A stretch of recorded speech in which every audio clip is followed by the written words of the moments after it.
The story of how the Ashanti people won their freedom from the mighty Denkyira Kingdom isn't just about one hero.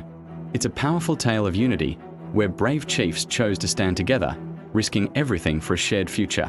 Let us dive into the roles these remarkable leaders played in forging one of West Africa's greatest empires. At the heart of this movement was Osei Tutu, the chief of Kumasi. He saw that the Ashanti states could no longer survive under Denkyira's oppressive rule. But he knew forcing them to unite wouldn't work. Instead, Osei Tutu became the ultimate visionary and diplomat. His mission was to build trust among chiefs who were often rivals.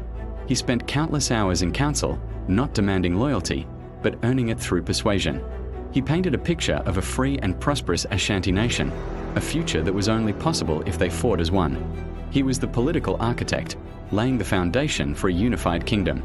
But political unity needs a spiritual anchor, and that's where the legendary Okomfo Anokye came in. He wasn't a general who carried a sword. His weapon was wisdom. Okomfo Anokye was the high priest and chief advisor to Osei Tutu. He understood that to bind the states together forever, they needed a symbol more powerful than any single chief. He solidified the belief in the golden stool, which was said to have descended from the heavens and contained the very soul of the Ashanti people. This sacred object wasn't just a throne, it was a divine mandate for unity. Okomfo Anokye reminded everyone that their fight against Denkyira wasn't just for land or power. It was a battle for their identity, their dignity, and their destiny. He was the spiritual glue holding the new nation together. With political and spiritual unity in place, the Ashanti needed a military genius to lead them on the battlefield. That role fell to Amankwatea, the chief of Mampong. He was the commander-in-chief, the strategist who turned a coalition of warriors into a disciplined and formidable army.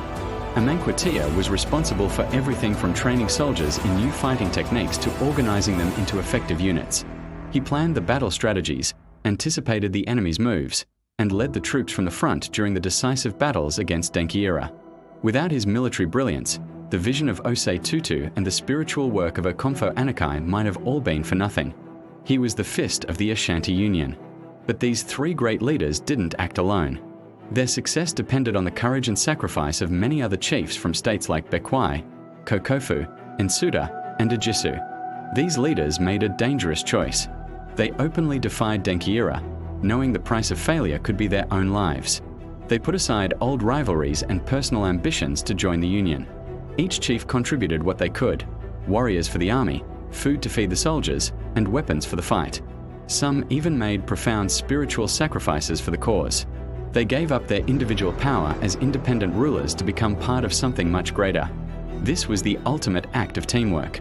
The chiefs understood that their collective strength was the only path to freedom. So, the defeat of Denkyira wasn't just a military victory. It was a triumph of shared leadership and collective sacrifice.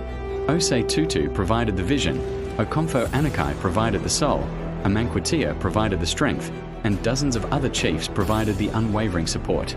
Together, they transformed a collection of separate states into a powerful, unified kingdom that would shape the course of history. Their story is a timeless lesson that when people unite for a common cause, they can achieve the impossible. Thanks for watching, and don't forget to like and subscribe for more stories like this.